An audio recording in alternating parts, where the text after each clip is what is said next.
Zambelli viajou para os Estados Unidos para cumprir agendas pessoais. Sem as redes sociais, que estão censuradas desde terça-feira, a parlamentar esclareceu detalhes da viagem por meio de sua assessoria de imprensa. A deputada também conversa agora ao vivo com a gente, aqui em Os Pingos nos Is. Deputada, boa noite, bem-vinda. Boa noite, Victor. É um prazer estar aqui com vocês mais uma vez.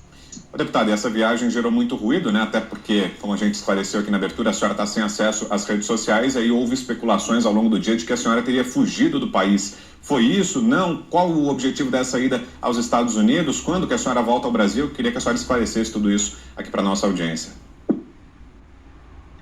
Obrigada, Victor. Eu até agradeço o espaço. Bom, primeiro que eu não tenho motivo nenhum para fugir. Ou talvez até teria, né? Diante das circunstâncias que estão acontecendo no Brasil, tudo é possível. Mas não há especulação de que eu vá ser presa.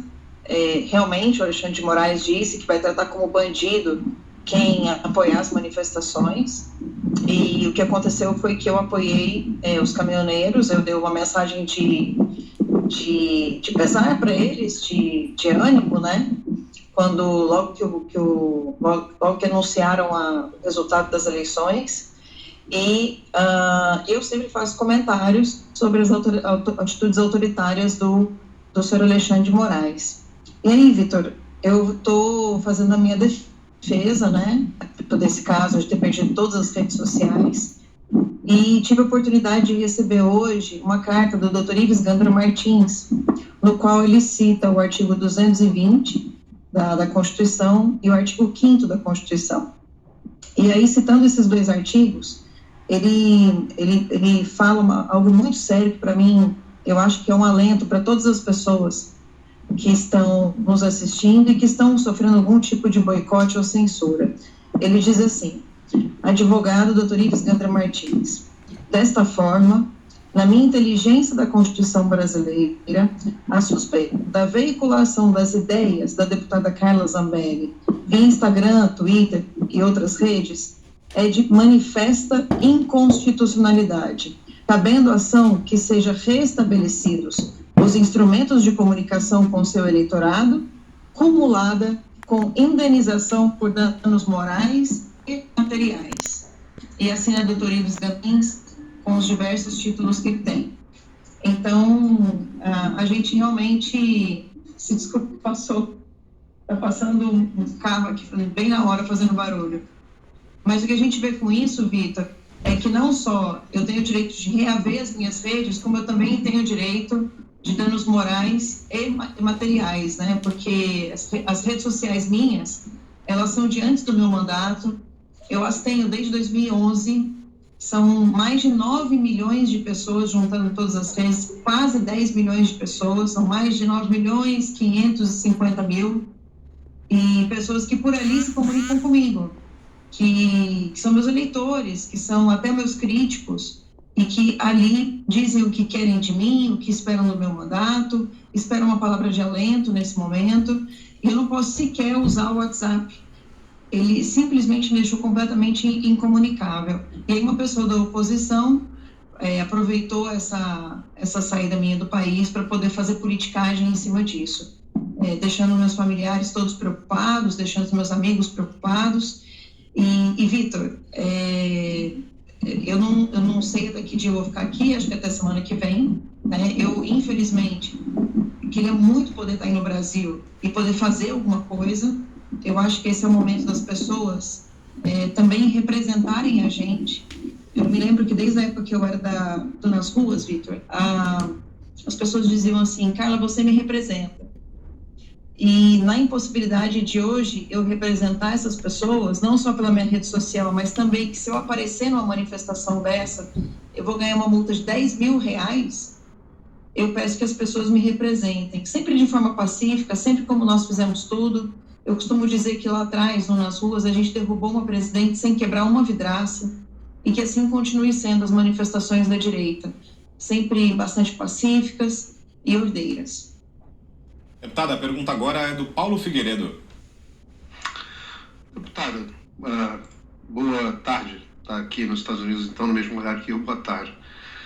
Eu faço uma pergunta porque eu entendo que o bloqueio das suas redes sociais ele tem a função basicamente de uma medida cautelar, né? Não é como uma prisão, mas é uma medida cautelar. Não deveria haver confirmação da Câmara? O deputado Arthur Lira, presidente da Câmara, algum deles tem manifestado alguma coisa nesse sentido para impedir que isso aconteça? Porque, veja, parlamentar vem daquele que parla, daquele que fala.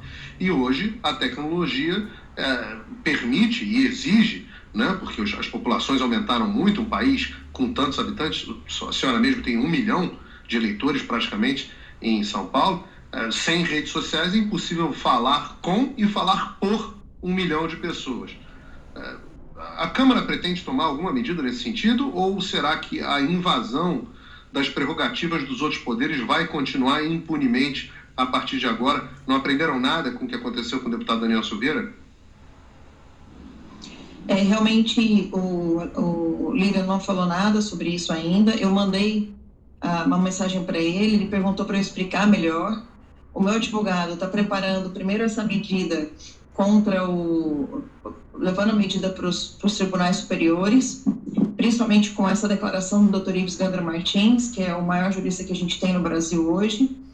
Depois a gente também vai apresentar um projeto de lei que iguala as redes sociais a uma propriedade privada da pessoa, ou seja, é um bem meu, né? Hoje, imagina quanto vale se eu fosse vender as minhas redes sociais. Só no Instagram, durante 7 dias, eu tenho provas disso, eu alcanço 40 milhões de pessoas. Qual é o valor disso?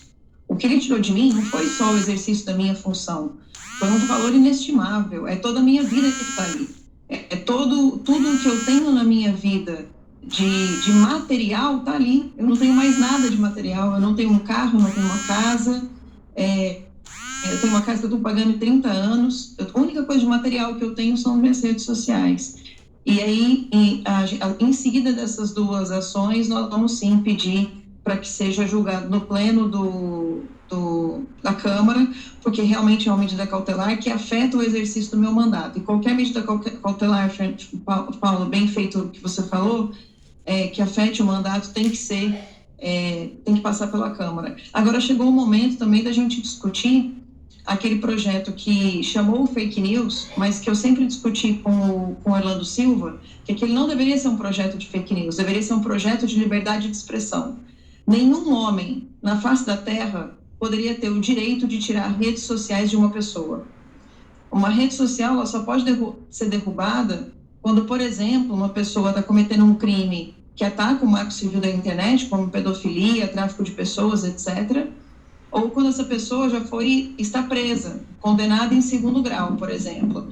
O condenado em 2º grau não fica ficha suja e perde seus direitos políticos? Pois bem, um condenado em segundo grau poderia perder a sua rede social se preso fosse. Caso contrário, nenhum homem tem o direito de tirar o outro de poder falar e expressar suas opiniões. Mas a gente vai pedir para o Lira sim, e eu agradeço a sua ajuda nesse momento.